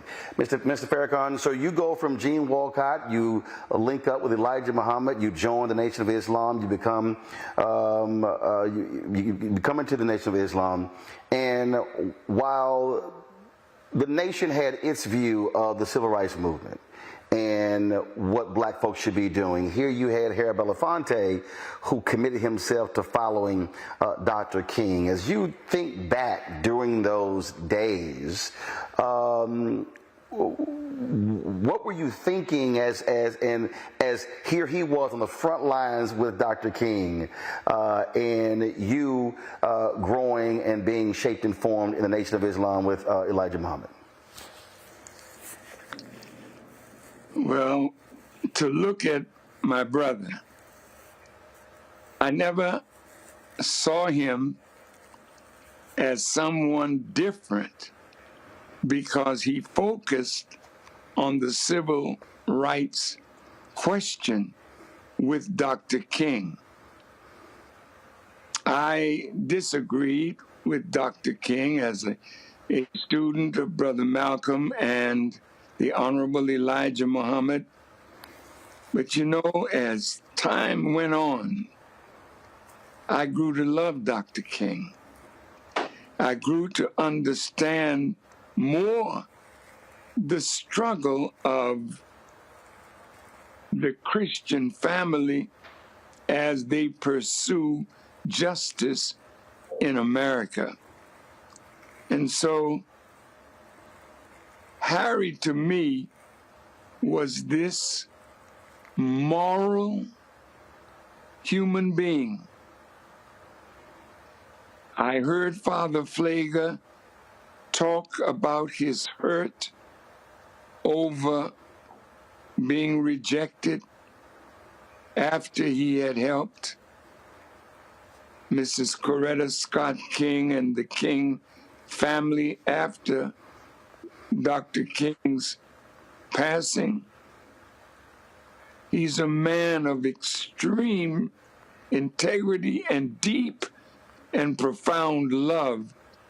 And when you're like that, you could hear it in all his songs when he was like a folk singer and a calypsonian. All the heart that he put into his music is what he put into the words that he spoke for justice for our people. And I was so struck by Brother Harry when he was with Dr. King in the closing years of his struggled for justice for us. And he was looking at Dr. King one day, and Dr. King seemed rather melancholy. And he said, "Martin, you seem so melancholy. Why are you so sad?" And Dr. King said, "I fear that I'm integrating my people into a burning house.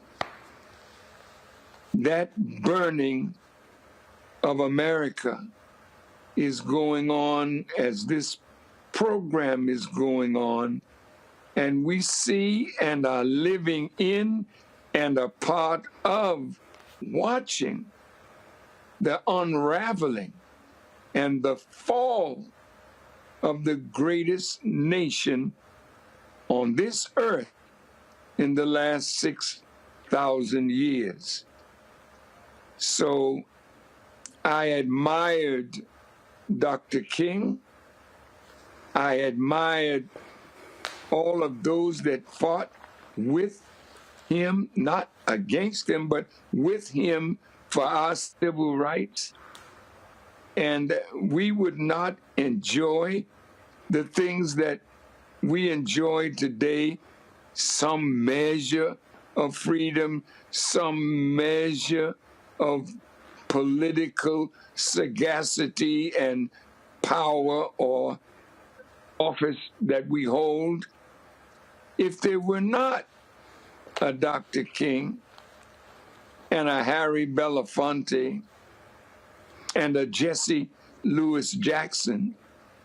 So when my brother Jesse said he was going to run for president, I had just spoken at the 20th anniversary of the March on Washington, and Reverend Jackson invited me to a church where he was preaching that night. And when I listened to him afterwards, he said, "Farrakhan, I would love for you to help me in my struggle to become the nominee in the Democratic Party for the presidency of the United States."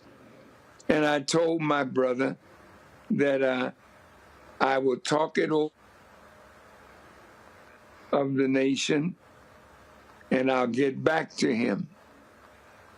And I did what I said, and I became a surrogate speaker for Reverend Jackson and the movement that he so brilliantly led as he moved toward becoming the first black president of the United States.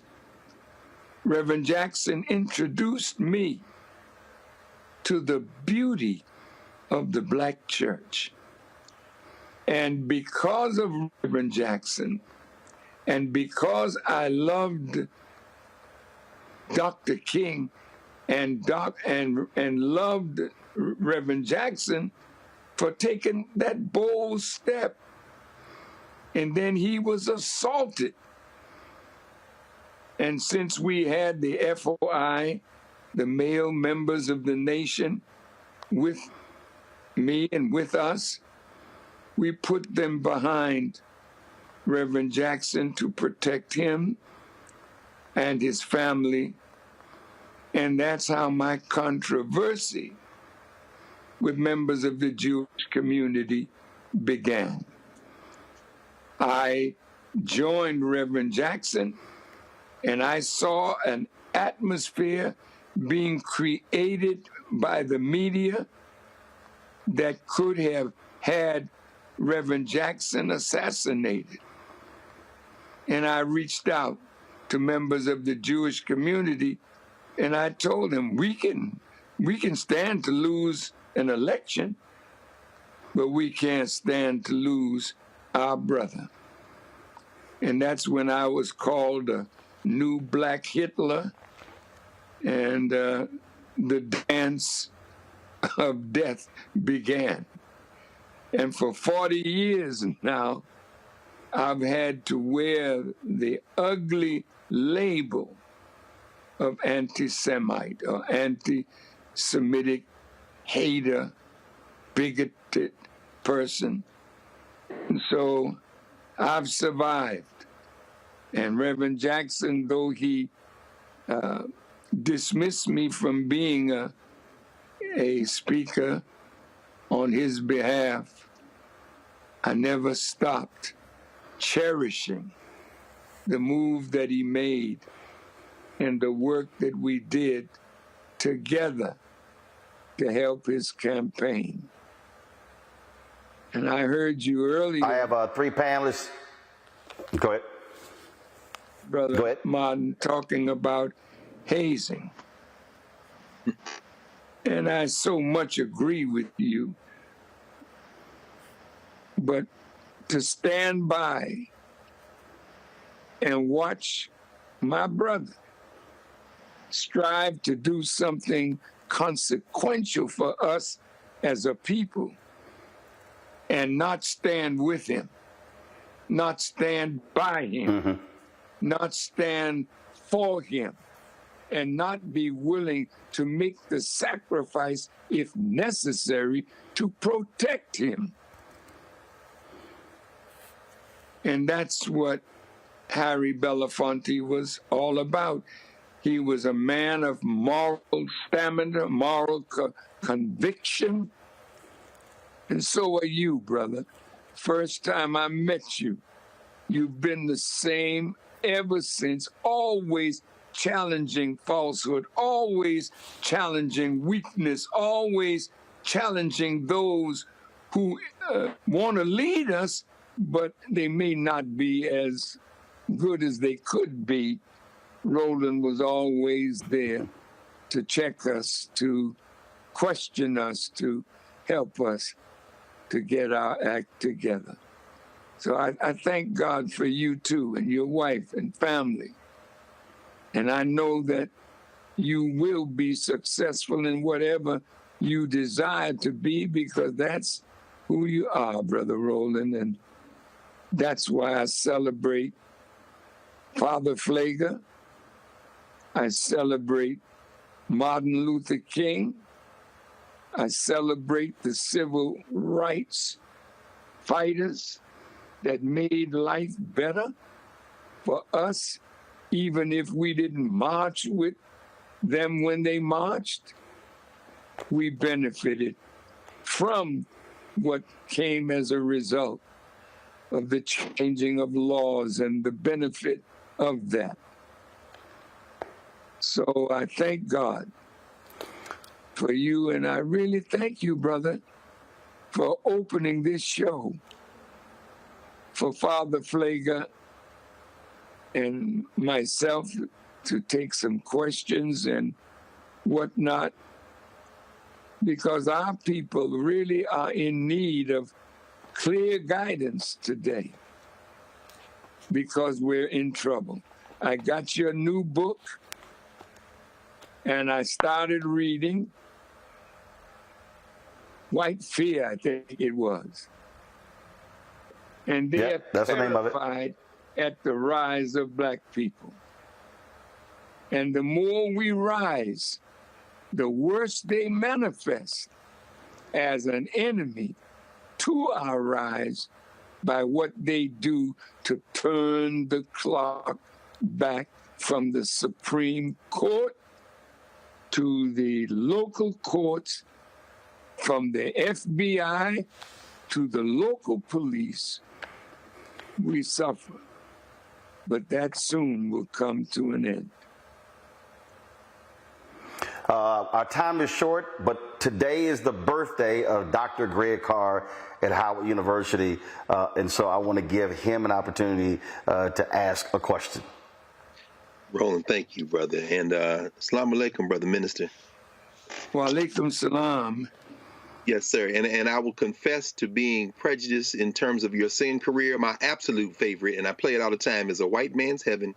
is a black man's hell. To sell a man is merchandise.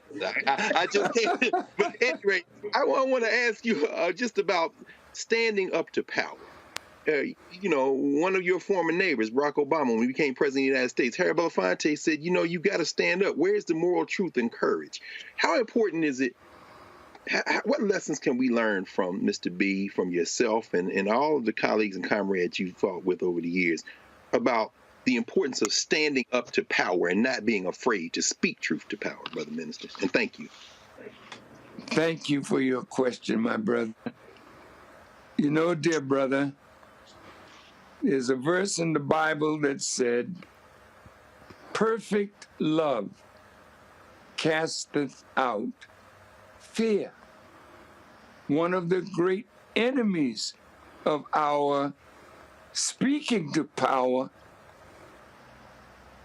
is our fear that if we speak too straight, too strong, too black, we'll lose some advantage that we have gained from friendship from white people or Jewish people or people of substance who have opened the door for us. I wouldn't be known all over the world if it were not for the Jewish people who felt so terrified that a black man would stand up and not bow down. A black man would be critical, not hateful, but critical, and not apologize for telling the truth. When you love deep enough, Brother Roland, speaking truth to power becomes easy, and every day that you love deeper, you preach stronger. Every day that you love deeper, you become one with God and one with the truth and one with the God who is love. So that's what makes Harry so great. He's in love with justice and truth and in love with his people. He loves America. He wants America to be better. So he made sacrifices. So my dear brother, deepen our love for self. Deepen our love for one another. We can't claim Jesus Christ and not understand what he taught when the last words that he mentioned before his crucifixion. Love ye one another, even as I have loved you. His whole demonstration was a love for the Father and a love for the truth and a love for the people. And that's why he spoke truth. And unfortunately, when the people said, crucify him, after he made the blind see, the deaf hear, the dumb speak, and raised Lazarus to life, that's the painful part, because now many of us have opportunities that we never had before. We have wealth that we never had before. We have a level of comfort that we never had before. And we've been brought out of obscure lives and put before the world on television. And now the world knows us, but we did not know that they were making us comfortable and giving us wealth and nearness to them, so that one day when justice would come to them and they know that they're going down and they want to take us down with them, then they will call in the chips. So don't get too happy over the money that you got and the fame that you got and the shows that you got and the records that you sell. Let me tell you, he's going to ask you to denounce a good man. He's going to ask you to be of those that are hateful of us. That's right. And if you love comfort more than you love truth, if you love the beautiful home that you may have more than justice, more than speaking truth to power, you will compromise your position to hold on to a material thing that's going to die anyway. Teach me. So, my brother, as I thank you from the depth of my heart for your question, and I thank Brother Roland for allowing me this time to be with you, I urge us, love yourself, love your people. Yes, some of us are just ugly acting. It's true. But it's not because that's the way we are by nature. That's the way we've been made by circumstances. So my job as a student of the Honorable Elijah Muhammad is to look past the fault and look at the need. Suffice the need and you'll crush the fault. Our people need to be loved. Our people need to be taught. Our people need to throw away the blindfold that keeps us ignorant. And after that, we'll be all right. So thank you so much. I know time is running. Thank you. Well, there's little doubt that Harry Belafonte absolutely had a love for black people. Mr. Louis Farrakhan, we appreciate you sharing your remembrances of Mr. B. And 2 weeks from today, you will be celebrating your 90th birthday. So happy early birthday. Oh, thank you so much. I pray that God will bless me to see 90. And may Allah bless you with long life. Keep up the good work, Brother Roland. I know you've suffered a lot just for being the man that you are. But if we can't take the heat and you love to cook, we shouldn't be in the kitchen. So you're heavy in the kitchen. Both I agree. I love you much, Brother Roland. Thank you. I appreciate it. Thanks a bunch. Be well. Thanks a lot. Thank you. To Jason, Lauren, Greg Carr, we appreciate y'all joining us on today's show. Folks, we have spent the last 3 days remembering Harry Belafonte. Anthony, get a shot. They're in our studio. You can see the portrait that I had commissioned of Mr. B. That was actually done it was 8 years ago when I emceed an event for the Gathering at the Apollo Theater. A young artist, she did that. I should have bought that one. They auctioned it off, but when we launched our studio, we commissioned that portrait, and that's why we have the black drape on it. That black drape will stay there until he is funeralized. We will continue celebrating his life tomorrow. We will have a filmmaker who is working on a film on Harry Belafonte, and still, folks, the people are pouring out different messages and videos, just talking about the enormity of this man. And so if there's someone who's, and I've had some people hit me up, they said, Roland, you've done numerous specials of many of our ancestors who have passed away. And I will say this, and someone asked, well, why have you done so many different ones on Harry Belafonte? Besides the fact that I knew him, that we had a 12-year friendship, had great respect for him, I absolutely believe that when you talk about historical figures, historical Americans, when you talk about African Americans, I was born 6-7 months after Dr. King was assassinated. There's no doubt when you look at Harry Belafonte, going from Paul Robeson, MLK, Mandela, and so many figures, you're talking about one of the greatest Americans of the 20th and the 21st century. everything that we've done. He deserves and much more. And so we will continue to educate folks today who maybe didn't read about him, who didn't know about him.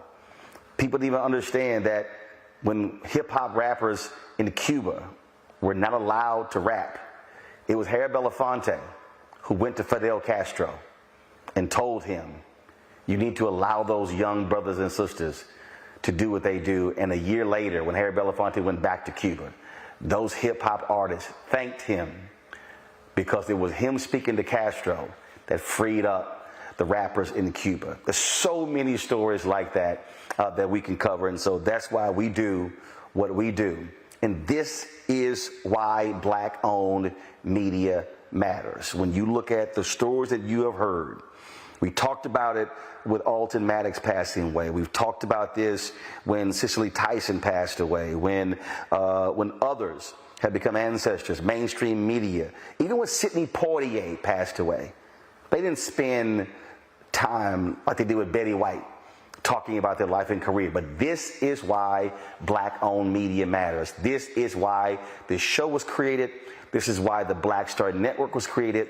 And the Black Star Network is named after the cruise line of Marcus Garvey. And why did he create the cruise line? Because he said he wanted to connect the African diaspora with one another. And that's why we have this network to do the exact same thing, to share these stories. You're not going to hear Father Pfleger, Minister Farrakhan, Michael Eric Dyson, Carmen Perez. You're not going to hear Chuck D, all the folks that we've had thus far on sharing their thoughts and reflections about Harry Belafonte. Because they're producers and executives at those networks who decided that, yeah, we know he was a major figure, but he's not deserving of such airtime. For us, he is. Be sure to download the Black Star Network app. Apple phone, Android phone, Apple TV, Android TV, Roku, Amazon Fire TV, Xbox One, Samsung Smart TV. Folks, none of this is free.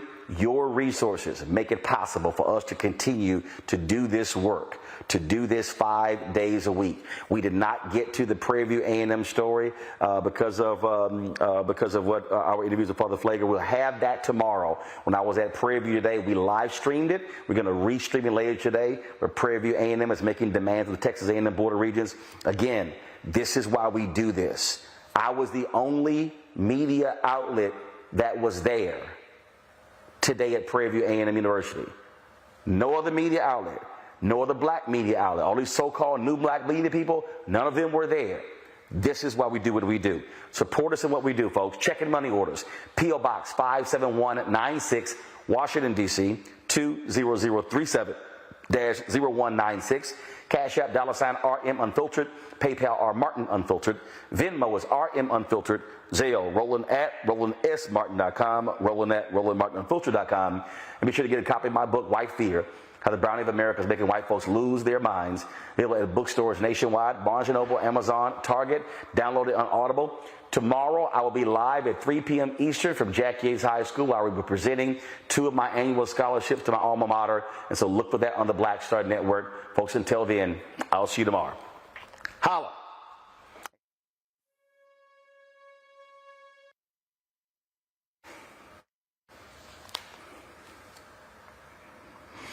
Again, shout out to my LBs, John, Freddie, and Paul.